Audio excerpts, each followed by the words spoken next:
On your radio, on Global Player, and Play LBC. leading Britain's conversation. This is LBC. From Global's newsroom at 8 o'clock. The Health Secretary has warned the coronavirus pandemic is not over and says cases could rise to 100,000 a day.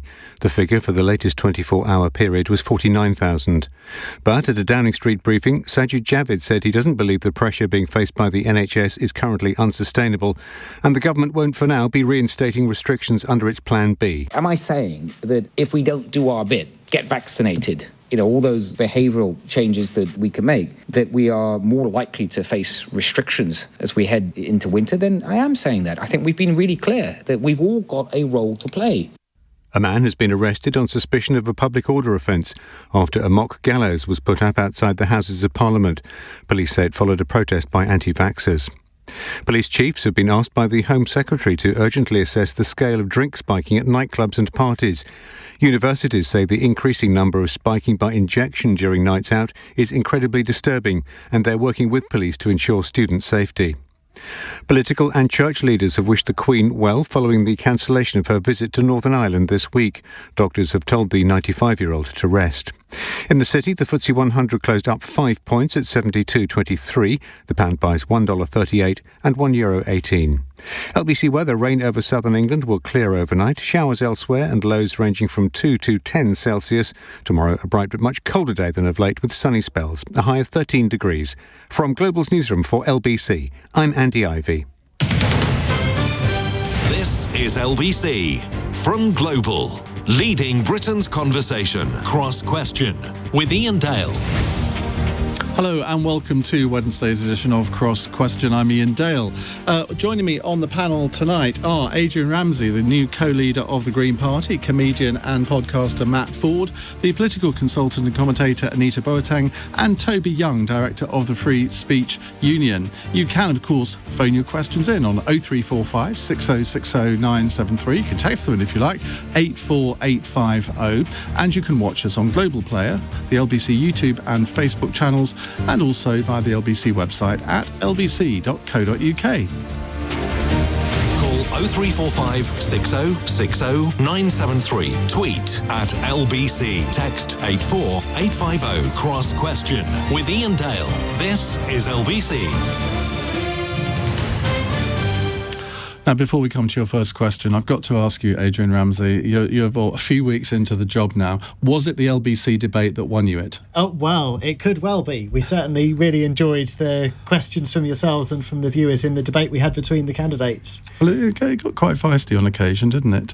And Matt, you need to plug something, don't you? Yes, I always. Let's get it out of the way. Let's get it out of the way. Go on. Firstly, I need to apologise that I've turned up looking like I'm about to go to the football. I didn't realise you had such a posh studio, so I thought this was just going to be in a sort of anonymous radio studio, not on camera. I should have worn a tie, shouldn't I, to make you feel even worse? Yes, but I've got a new show in the West End of London every fortnight, the Political Party podcast, that you and Anita have both been phenomenal guests on. Is now has a residency in the West End. Residency? How grand is that? Very, very grand. At the Duchess Theatre. You've made good in the end. Well, I hope so, yeah. Hopefully it's not the end yet. But on Monday night, I've got Caroline Flint. 2 weeks' time, Anna Sawar. And 2 weeks after that, Anthony Scaramucci is coming over from New York to do it. And it's, as you know, a light-hearted show that mixes comedy and a big political interview. Makes a note that I'll get Anthony Scaramucci on my podcast as well. Right, let's go to It's an exclusive. You can't have him. We'll find out what Toby's been up to in a moment. But let's go to a question. It's James in Leatherhead. Hello, James. Good evening. I'd just like to ask the panel how they would suggest that security at clubs would police people who want to come in and drug people, especially with regards to the injections. This has been in the news today. We covered it on the News Hour. I have to say it was a completely new one on me before today, that I'd heard of people spiking people's drinks and putting powder in them. But apparently people are going up to women, some men as well, it seems, and injecting their hand or arm or leg, and it's a very small needle, so they don't know that they've been injected, and then within a very short time they just become incapable. It's an appalling thing, but what to do about it? Toby Young. Yeah, it's really scary, Ian. I've got an 18-year-old daughter, and she drew my attention to it. And she and her friends are really worried about it, understandably, and are reluctant to go to clubs or even pubs because of the risk now of being injected by with some unknown substance by an assailant of some kind. I don't know what you can do. I mean, I guess you could, would a metal detector pick up a needle? Some of these clubs already have metal detectors they screen people with when they go in and out. Maybe it would be too small to be picked up that way. Hopefully it's only a very small number of people, and they'll be caught quite quickly and receive stiff prison sentences. I suppose one of the issues, Adrian, is where do these needles come from? Who's supplying them? Because in most things, you want to get at the source, I suppose, and you can take some sort of protective action, as Toby says, possibly with metal detectors. We had a text earlier from a bouncer, or former bouncer at a nightclub in Nottingham, and he said they used to have metal, sort of these arches, which would have detected needles. So there clearly are some things that can be done, and there's a petition going that is saying, well, the government needs to mandate nightclubs to search everybody as they come in, but you'd have thought nightclubs might want to do that themselves. Yes, you would. I mean, let's not jump to exactly what the answer should be, because as you say, this is a new trend and a very worrying trend. And it's one that needs to be addressed quickly in terms of reviewing what those options are and how the hospitality sector, how police forces, how university venues can be supported to address this. It's already worrying that people can be drugged in their drinks. As you say, that's something that's well known as a risk. This is new and in some ways even more worrying because we haven't got the measures in place to address it. And also, as you were suggesting, the drugs can get into people's bloodstreams all the more quickly, and it's just a new risk that needs to be addressed. And of course, as you also implied, Ian, it is going to be disproportionately women being attacked in this way. And this is being discussed at a time when we're already having a discussion in society about how best to protect women who are increasingly feeling vulnerable, and questions about how we can trust in our public institutions and so on. So this has got to be taken seriously. It needs to be a quick and urgent review, working with the hospitality sector to look at how to put. I think there is a review going on, and Priti Patel today so she wants it speeded up because there are clearly more and more cases of this happening each week. Anita?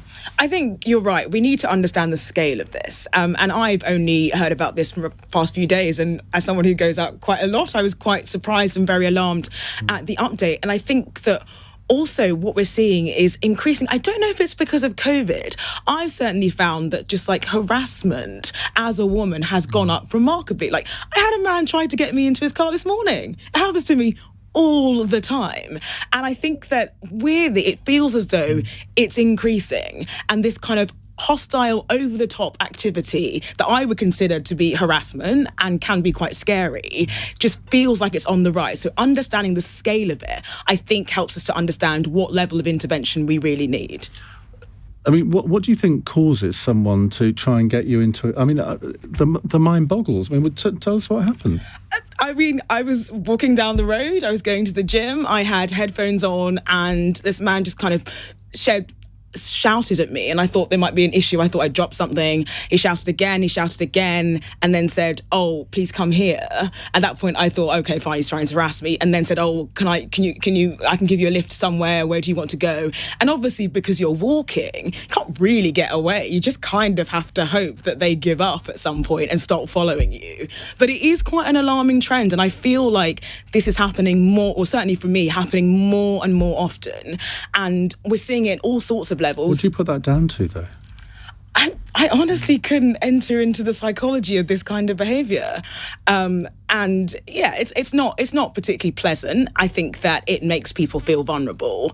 And I really want to understand, I really applaud Priti Patel for moving so quickly on this, is the scale of the problem. And I think if we as a society are saying and sending signals and talking about it on important programmes like this, hopefully more women come forward and report this kind of activity. That means that we're aware of the scale of the problem and therefore can think about how to act and enforce some of the existing laws that we have that are great about this kind of behaviour. Matt? Well, I'm from Nottingham, and I remember I would go out clubbing. Some places had metal detectors. This would have been, 30 years ago? Oh, come on!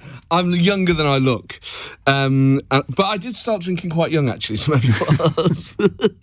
But we would have metal detectors. You'd get searched on the way into places. Oddly, I always remember, and what's so surreal about this, obviously, and troubling, is that these stories have been in Nottingham. Was that I remember when I was at school, there were kind of rumours that this stuff happened. Now, I don't know whether that was just urban myths or not, but this oddly made me really reconsider whether actually this had been going on before and it just hadn't been talked about.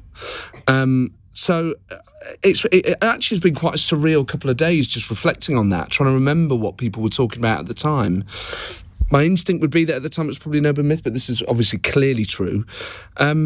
I mean, in terms of stopping them getting into clubs, how do you stop someone from taking in substances that they're not going to inject you with? In a way, a syringe surely is easier to find than just powder or liquid or whatever it is. It's easier to secrete on your body. So in that way, you would think it's easier to find. But a lot of nightclubs, not just in Nottingham, across Britain, do search people on the way in. That is pretty standard for a lot of places. Okay, James, do you have an answer to your own problem, to your own question? I did door work for many years in South East London, and it's standard that people get searched, and we have women in security to search the women and bags. The problem is that how would you say you've got diabetic? I myself am diabetic, and so I carry a needle with me. Yeah, me too. And then, you get people with allergic reactions, needles for that. So how are you going to, how's that going to work? That's a very good question. I suppose, James, you sound a similar age to me, but I suppose we don't go to nightclubs. But there will be young people who are type 1 diabetics who do carry needles, and that they have to. So, again, whenever there seems a simple solution, somebody always comes up with saying, but it's not quite that simple. James, thank you. Sarah says, the source is not the needle, it's the perpetrator, and our current culture of apparent normalised misogyny and harassment. Well, that's a very good point as well. Let's go on to our next question. It's from Sam in Cambridge. Hello, Sam. Hi, Ian and gang. Hi. What would you like to ask? Yes, I just want to say, does the panel think that the Queen's cancelled visit to Northern Ireland on medical advice is a public concern for her health going forward? Matt? Well, obviously, you worry when anyone can't attend something of a particular age. So I don't think the public has to worry because as a state, as a society, we will continue to function regardless of the health or otherwise of our monarch or our Prime Minister. But of course, when people are a particular age, when she lost Prince Philip the other year, your first thought is, oh God, I hope she's okay. And I suppose the pictures of her, Anita, using a walking stick for the first time, it sort of brings home that she is of the age she is. But she did turn down the Oldie Award, didn't she? She did. And I think I was interested in the fact that the Royal Buckingham Palace said she reluctantly accepted the advice. And I find that easy to believe that she would have probably thought tooth and nail to allow us to go ahead. It feels like she's had a busy couple of days as well. There's been the Global Investment Summit at Windsor Castle that she hosted. And so, the Queen is still remarkably active, and is so able in terms of, the amount that she does walk, the amount that she drives. So I think that I'm not concerned for her health going forward. I wish her the very, very best. And I hope that we'll see her presumably at COP26 next week. Adrian, she is 95. Do you think we expect too much of her? Because she does seem to be here, there and everywhere at the moment. Well, Anita's pointed out that she's had a busy schedule recently, and I don't think we should read too much into one particular event being cancelled. I mean, anybody can be advised by their doctor for medical reasons to take time off work for a period, and we're all sensible to take that advice if and when it happens. So let's not jump to conclusions. I think there's plenty of reason to see the spirit that the Queen has, including at one recent event, of course, when she was her private conversation was caught on audio, where she was saying she was frustrated that politicians' commitments on climate aren't always matched by you were cheering, action. Presumably. Well, it shouldn't take the royal family to point out the yawning gap between promises and action, but she was right to do so. Toby? Well, she is 95, as you say, Ian, and she's pretty remarkable, pretty spry and energetic and active for a 95-year-old. I mean, I think she's a role model for other non-Ogeneerians. So she occasionally has to cancel an engagement for health reasons. I think that's completely understandable. OK, thank you very much, Sam. How concerned are you? Oh, I think the panel are quite right in their comments. I just think at the moment the country is a little bit wobbly with COVID increasing. We've been through absolute hell with this pandemic. We've got issues with Brexit, whether you're for it or against it. It just feels a bit of wobbly time, and she's the one thing that I think royalists do, hopefully a lot of us do hold on to as the steering rudder. And I think it's just a little bit unnerving because we're all wobbly at the moment. Sam, thank you very much indeed. 0345 6060 973 if you'd like to put your question to our panel. It's 16 minutes past 8. This is LBC.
Cross Question with Iain Dale on LBC. Text 84850. 8:20. Our panel this evening, in case you've just tuned in, Adrian Ramsay, who's co-leader of the Green Party, the comedian and podcaster Matt Forde, Anita Boateng, the political commentator and consultant, and Toby Young, the director of the Free Speech Union.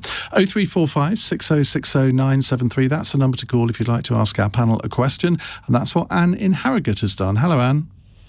Hello. Good evening. So once again, mixed messages. Should Parliament be wearing masks?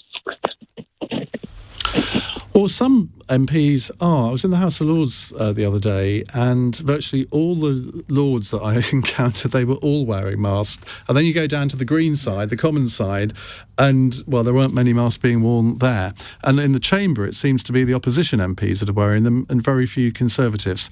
Anita Boateng, do you think an example should be set by Conservative MPs, or in fact all MPs? I think it's an interesting question. I'm not opposed to them adopting masks, particularly because I think that's one of the interventions that we're probably going to need if the number of cases rises in the way that we probably expect. You know, we're currently at about 1,000 hospitalisations a day, 100 deaths a day, and those are kind of, you know, not alarming numbers, but there is reason to think that perhaps that might be increasing in due course. And so, you know, what are those lower level interventions that can be introduced? Masks in public spaces like public transport or in enclosed spaces could be important for halting the spread and the increase. And I imagine that parliamentary authorities will be looking and considering that. Adrian.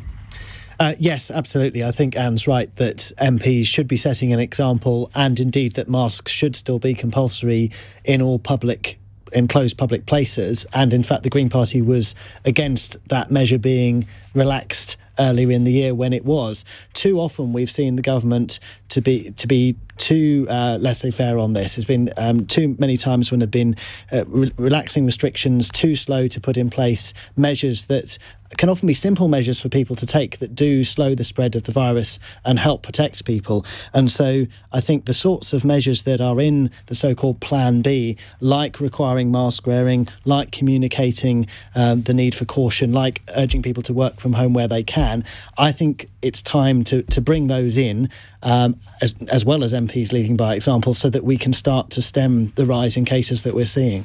We don't want to repeat the mistakes of last year. Is the rise in cases the worrying thing, though? Because surely the vaccination programme meant that even if you got it, you're less likely to be hospitalised and less likely to die. So if you look at the statistics in terms of the numbers of hospitalisations and deaths, they're nowhere near what they were when we did have the full lockdown, or not even when we had a partial lockdown. Well, that's true, and we should continue to promote the vaccination programme and promote the booster vaccine for this autumn. At the same time, though, hospitalisation rates are going up, and the NHS Confederation has today called for Plan B, more cautious measures to come in, and I think a package of measures along those lines is what's needed. What we don't want to do is repeat the mistakes of a year ago when the government was too slow to act during the autumn, and the intentions we had to allow mixing during Christmas ended up being taken away from people just when people were looking forward to a family Christmas, and then we saw really high rates in the early months of the year during that winter time. So let's not repeat those mistakes of a year ago. Toby. Well, Ian, I edit a blog called The Daily Skeptic, and we look at policies, public policies, which are supposedly informed by, quote, the science, unquote. So we've taken a careful look at all the evidence that masks supposedly suppress infection from COVID-19. And I have to tell you that the evidence is extremely threadbare.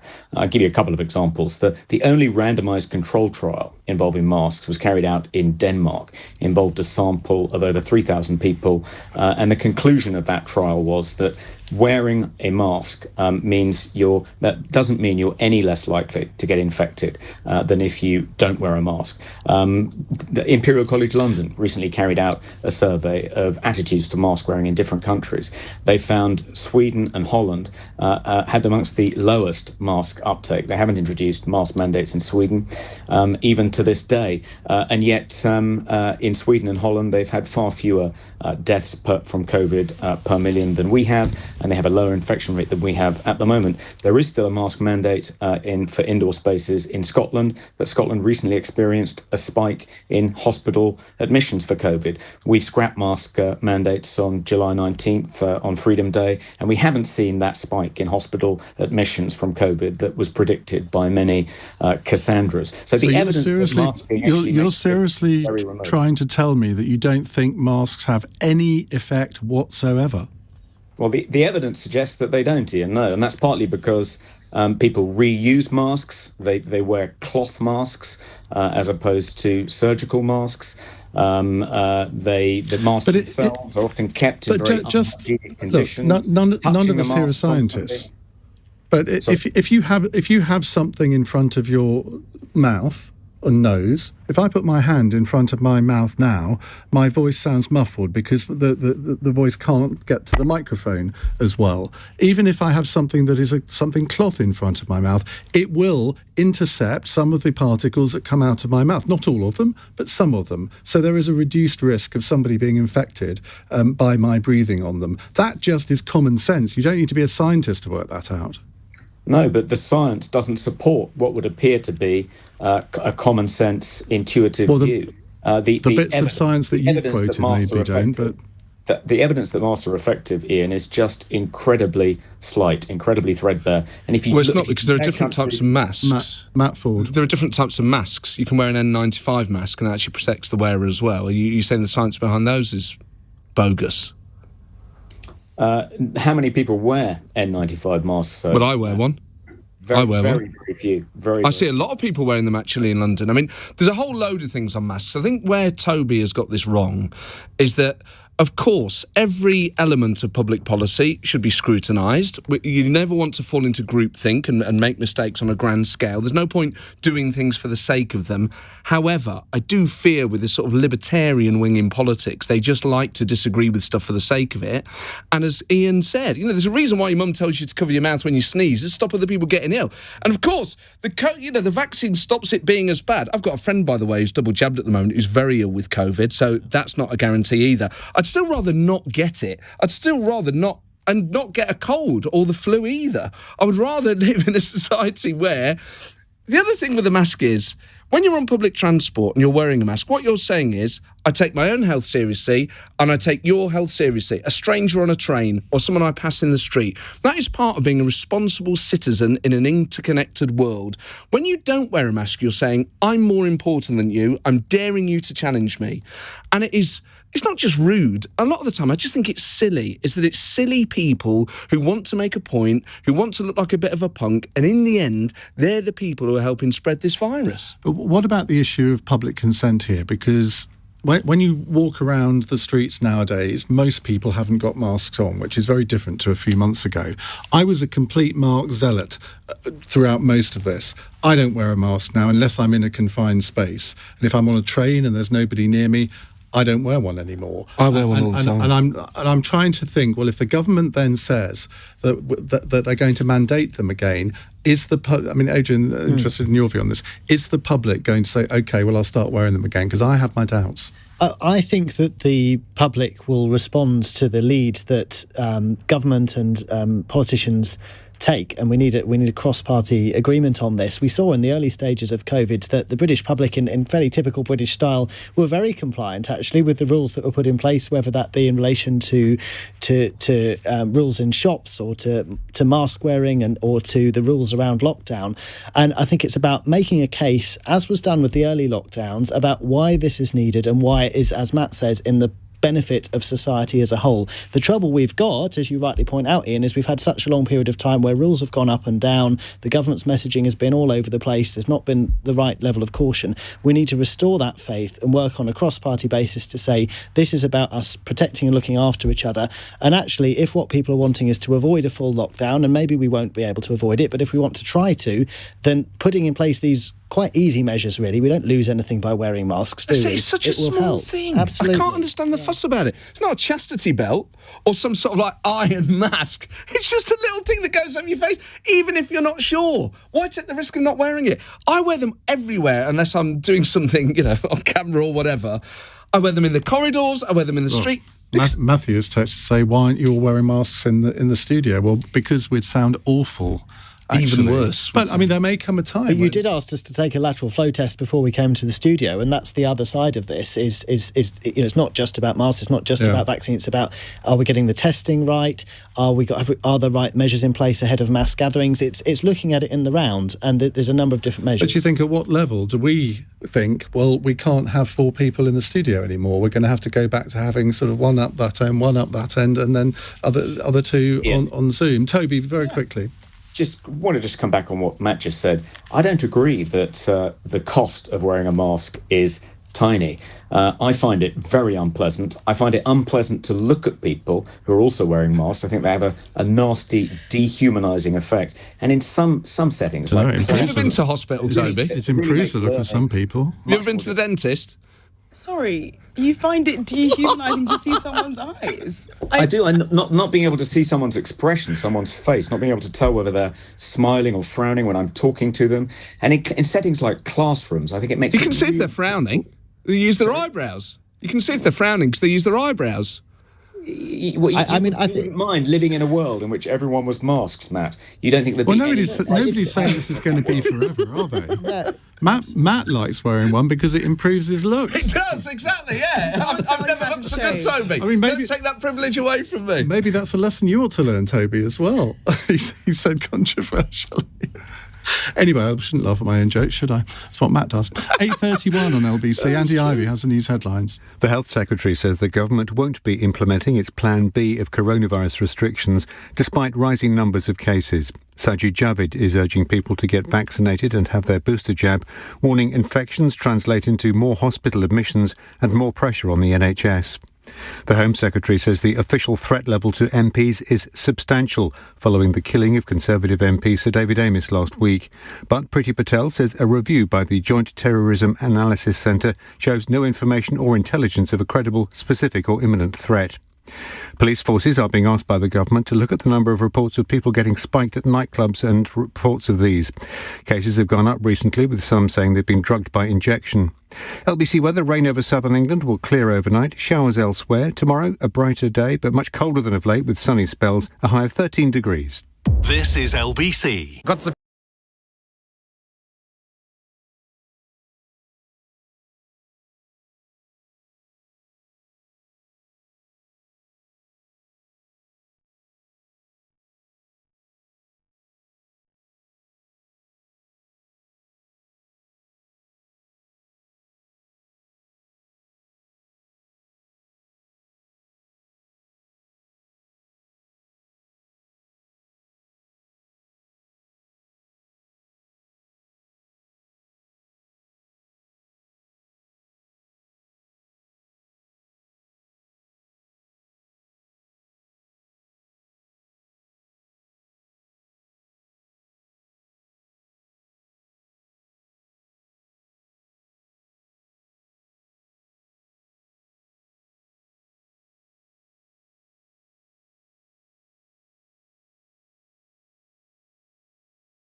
Cross Question with Iain Dale on LBC.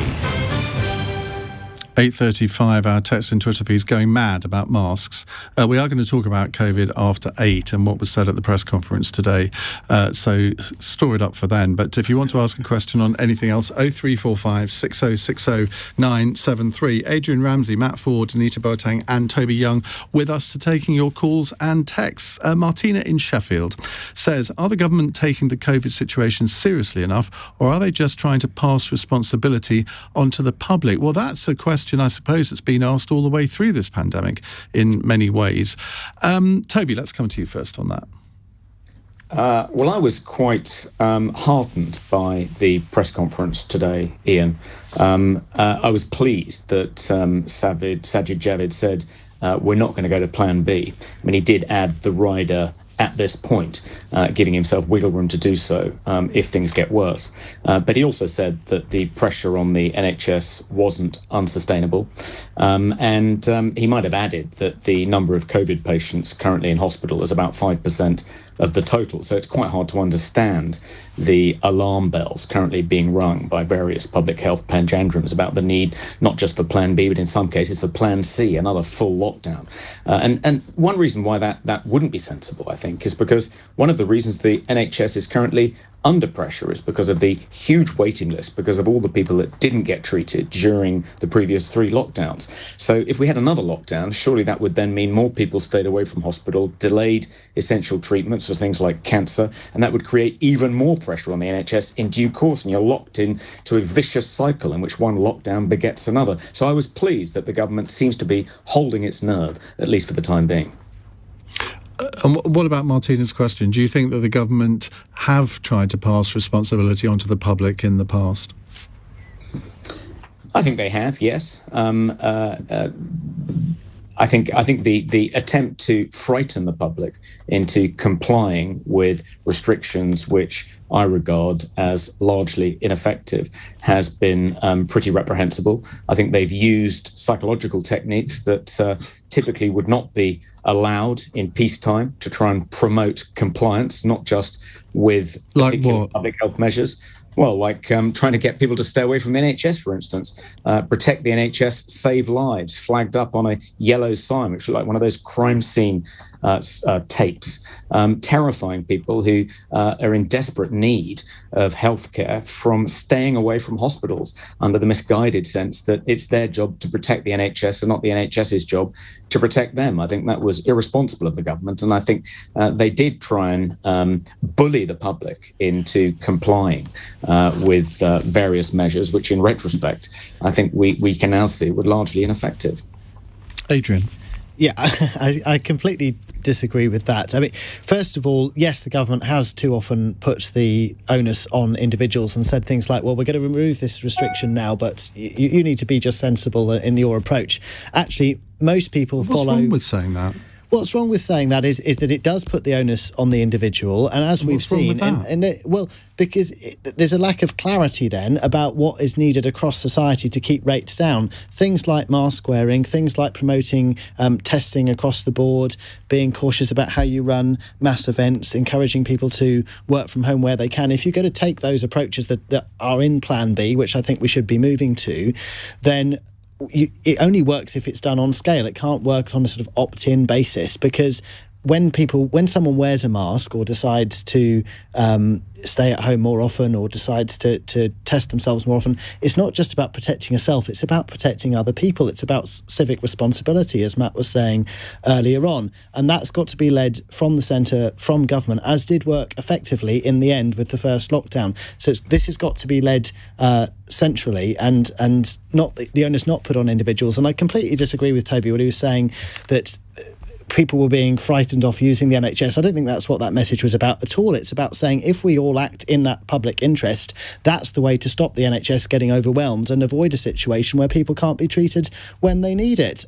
So more than that, if we want to avoid another lockdown, the way to do that is to take the cautious action, the Plan B type approach now, rather than waiting until it gets out of control. Fine. And a full lockdown is inevitable. But going back to this idea of the individual, all the measures that you support in terms of imposing restrictions now, they are reliant on individual people obeying the rules. And therefore, it's all very well to say that the government can do this, that, or the other. It can pull a few levers, but in the end, it's up to all of us. If we decide that collectively we're not going to wear masks, then we have to be aware of the consequences of that. So it is down to individuals. Yeah. Yes, it is, but there's a difference between saying there's no guidance centrally, it's up to you, which there's been points where the government have said that, and doing what happened early on, where the government said this is the approach we all need to take in order to get this under control, and that did work, and people did follow it when that first lockdown was eventually put in and the rules were put in place. I'm not calling for a full lockdown. I'm calling for some of the measures that are in the so-called Plan B to be taken early on so we can get this under control and hopefully avoid the lockdown that we don't want to see. Anita. Well, first of all, I don't think the situation is out of control. Like, I think that we don't want to unnecessarily alarm the public. And I think the government's message today was finely balanced for a reason. And it says, please, if you're due for your booster vaccine, come forward. It's about kind of increasing and speeding up uptake of the vaccination programme. But I don't think that we should be talking about lockdowns. And I think that there are reasons, for instance, look at what's happened in Scotland. They do have slightly different measures, but we can see some reasons to believe that the pace of increase in hospitalisations will begin to decrease. On this point, I'm just really interested in this notion that the government is really completely in charge of how the public behaves. In May of 2020, remember that time, we had a situation where before the government ordered a lockdown, there was drastic changes in public behaviour about things like restaurant reservations were suddenly incredibly easy. Where I worked at the time, like, we all decided to work from home. So the public responds to what's happening. The public responds to the information they receive about hospitalisations and threats. And likewise, we saw this last year. It was incredibly difficult for people to cancel their Christmas plans or whatever, but they did comply because they understood the necessity of that. And I think the public willingness to be a part of the team, to recognise their civic duty, is actually one of the key drivers of behaviour. And actually, I think that sometimes we put the onus too much on government to be able to control behaviour in the way that, Adrian or perhaps even Toby characterises it. It's actually much more about the government saying it is your response, like, you can decide, but actually here's what we would advise, and the public uses that advice and looks at the scale of the situation and makes, in my view, very sensible decisions. Matt. Well, the public are a varied and diverse group of people. I think throughout the pandemic, you've seen that on the whole, when the government has given a very, very strong message, the public have reacted accordingly because they are, on the whole, rational. You will always have a few groups of people, however, that are selfish, that are reckless, that frankly are antagonistic. And sadly, whenever you relax the messaging, whenever you make it a bit vaguer, whenever you kind of leave it up to people, it's those people that are the issue. It's not people who are clinically vulnerable because they continue to take rational decisions to distance, to wear masks. It's not other people who feel a sense of civic responsibility, who continue to wear masks, continue to keep their distance, continue to sanitise their hands. It sadly becomes a licence for more problematic elements. And that, I'm not necessarily talking about antisocial, I'm just talking about people who go, well, sod it. If Boris Johnson's not telling me I have to do it, I'm not going to do it. And sadly, that then is where a lot of this tension, a lot of this spread comes from, is people go, well, unless I'm being told to do it. We've all met people like this before the pandemic. Well, there's not a sign saying I can't do it. People who play loud music on public transport, people who smoke on public transport. I wish you wouldn't do that. But I'm playing Oasis, so it's fine. It's music the rest of the carriage needs to hear. It's different when it's my music. But it is, this is a point about group psychologies. There are some people who always think the rules don't apply to them. In a pandemic, that can be the difference between people living or dying. It's very important to have very clear messages. OK, we'll move on in a moment. 0345 6060 973. It's 8:45. LBC. Nick Ferrari at breakfast. Weekday mornings from 7. If you want to continue getting your universal credit, it doesn't apply to everybody, but if they've got concerns that something's gone wrong, you've received overpayment, or possibly you're not playing with a straight bat, you send in pictures of yourself outside your open front door, a photo next to your street sign with your right hand holding it. This is incredible. A photo of your ID card next to your face or passport. How extraordinary. But don't worry, this is a government that's busy levelling up. Nick Ferrari at breakfast. Back tomorrow morning from 7. Listen on your radio and on Global Player. LBC. Hey,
Cross Question with Iain Dale on LBC.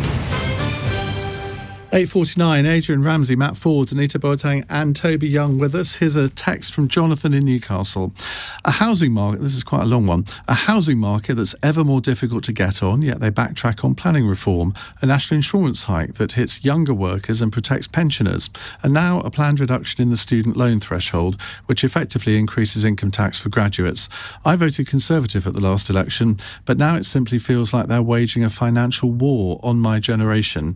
Have the Tories found a magic money tree in the young? P.S. Matt, looking forward to your show on Monday. Yes, Jonathan! mattford.com/live for all tickets. Matt will be the last to answer this question. As the youngest person on the panel, do you feel that the Conservatives... I mean, you used to be a special advisor in the government, so you know how they think, you know how it all works. Do you think Jonathan's got a point, Anita? I think that the government is trying to think about the balance of financial support that it needs in order to be able to get on. And I think particularly the point around the move to national insurance hike, I think that's about broadening the base of tax support. And that's kind of what you need to do. I think it's very easy to say there's a very small group of people who are going to pay the price for any big government changes or any increase in public spending. I actually think the more responsible thing to do is to broaden the base that you get in order to allow for more sustainable revenue. And I think that thinking is going to ultimately be beneficial to all generations. On the point about planning reform, I think let's wait and see. I think Michael Gove is a radical reforming minister, and the housing market is such an important lever the government has to pull on. So I imagine we might see some reform, which I hope will increase house availability for the young. You haven't really answered the question, though. Have the Tories found a magic money tree in the young? Because surely, from an electoral point of view, you make enemies of the sort of 18 to 35 age group, and that's not... I mean, in 20 years' time, they might live to regret that. Yeah, I don't think the government's trying to make any enemies, and certainly not amongst young people. They're doing very well in doing it, then, if they're not trying. Well, but I think they're trying to address these problems that ultimately are going to need all of society to work together. So I don't see it as old versus young. I think this is about problems that everyone suffers from. The housing market problems are not just about young people. No, they're not. But the way Jonathan puts it, with that sort of catalogue of items where it does seem to be that older people have benefited it and young people have been punished, you can see where he's coming from. Or not. I mean, or not, probably, as the case might be. I think you could have an older person that would highlight those very similar concerns, except perhaps the one about student loans. Toby. Well, I'm a huge fan of Michael Gove, Iain. I think he was the best education secretary, probably of the post-war period. He was effective when he went to justice. He was effective at DEFRA. He was incredibly effective in the Cabinet Office. And I think, he's now been saddled with 3 tasks. I mean, he's got to level everyone up. He's got to save the union and solve the housing crisis. But if anyone can do it, he can. And what about the question? Have the Tories found a magic money tree in the young? I've been slightly alarmed, Iain, by Boris Johnson's fiscal incontinence. And I sympathise with Rishi in this particular standoff. I don't think there is a magic money tree, and I rather regret the fact that the Tories will never be able to trot out that line again in a general election campaign. Well, that's certainly true. Adrian and Matt, I'm going to ask you to be fairly brief on this, because then we can fit another question in. Matt? Well, I agree with the assumption in the question. When Labour in government, towards the end, the big conversation was about intergenerational unfairness, that actually a disproportionate amount of help had been given to older generations who needed it. People used to die of cold in their homes, and things like the winter fuel allowance are hugely redistributive. The pendulum went too far. Now young people have to pay for tuition fees. They're going to get hit by this new national insurance introduced rise. by Labour? Well, yes, but I'm not saying I necessarily agree with it, but this is the situation we now find ourselves in. In fact, the poorest never had to pay them. But you now have a situation where it's clear that young people need more support from the state. The problem you've got is a Conservative government that knows that old people vote for it and young people don't. And within that cold politics is the decision. And that's why young people are going to have to pay, because they don't vote Tory. I know I don't get any time, but furlough, for instance, really helped out young people. Yes, during a crisis, 100% during a crisis, but as we come out of the crisis, young people are going to get clobbered and everyone knows it. Adrian? Well, I think that the increase of national insurance across the board has particularly affected people on lower incomes, and that proposal for funding social care is not the right way to do that. We need to have a progressive taxation system where it's people who are able to pay more are asked to do so, not those on lower incomes.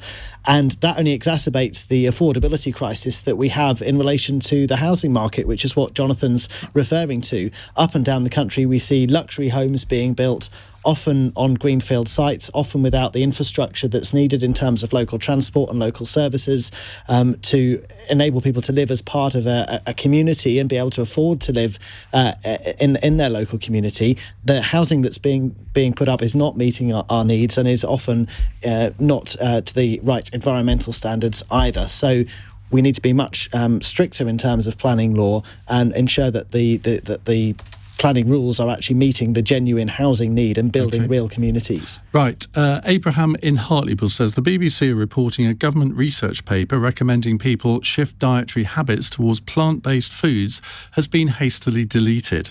Is a plant-based diet the only moral way of eating, Matt Forde? Well, depends what you do with it. I don't think it's the only moral way, because I don't think you should necessarily judge people too harshly on the food they eat, really, should you? People have a certain amount of personal choice, and it's up to the government to set the legal framework. No, but we're made to feel guilty now if we eat a lot of red meat, aren't we? Yeah, but I feel guilty no matter what I eat anyway, because I'm like, I've had a packet of crisps, now I'm going to be a fat git. I've had a chocolate bar, I'm going to be a fat git. Oh, I need to run more, I've got moobs, what's the matter with me? When you say you're going to be a fat git... Oh, I'm going to be a fat git then. You know what I mean? I just have so much guilt association with food. If I have a packet of Quavers at 11 in the morning, the rest of the day's the write-off because I'm just in a pit about it. The last thing I need is other people saying you can't eat this, you can't eat that. That said, I cut out meat because I got gout. And it's been one of the best things I've ever done. It's hastened my metabolism, just having... Why do people want to laugh when you say you've had gout? Because people are cruel, Ian, and they're cruel to me. I'm only 38 and I've been crippled with gout for a year. But the result of that has been I've had to almost completely cut out meat. And it's been so good for me. For my weight, for my mind, for, like, my bowels, without going into too much detail. Let's move on. Toby Young. Do you want me to talk about my diet, Ian? No, I want you to talk about whether a plant-based diet is what we should all be moving towards. No. I'm a meat eater and proud of it. I haven't got gout. I wish I was. I'm sorry to hear about Matt's comorbidities, but perhaps that explains why he's so keen on wearing masks. I would worry about the impact on farmers, on all those people that depend for their livelihood on the consumption of meat if we move towards a plant-based diet. So no, it's not going to happen in my household. Anita is struggling to contain herself here. Anita, you look like a healthy eater. Do I? Yeah. Matt, I'm so sorry about the amount of anguish you have about Quavers. I've got to say I'm not a crisp eater ever, so I can't relate. I'm also sorry. I'm a 5 a day. I'm also sorry about your bowels, I guess. Yeah, what I would say is that, I don't think there's actually probably a very compelling moral case for continuing to eat meat, but it's clearly not the thing that moves people to continue doing it. And so I think some strong recommendations without making people feel terrible about their diet is probably the right way to go. Adrian, are you going to give us a very, very predictable answer as co-leader of the Green Party, or are you going to confess loving the odd steak? No,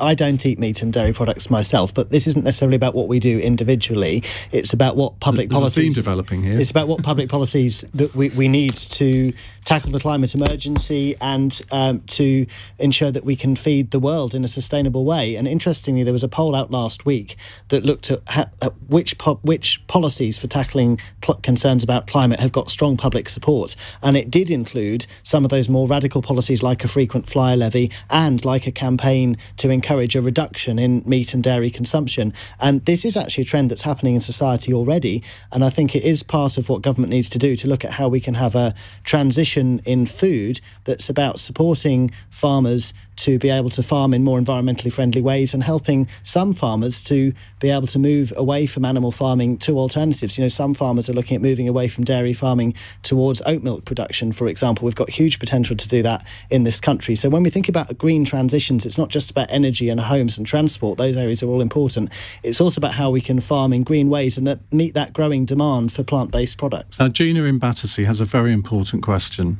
A winner of Family Fortunes has tattooed host Gino D'Acampo, former LBC presenter, on herself to celebrate her £30,000 prize.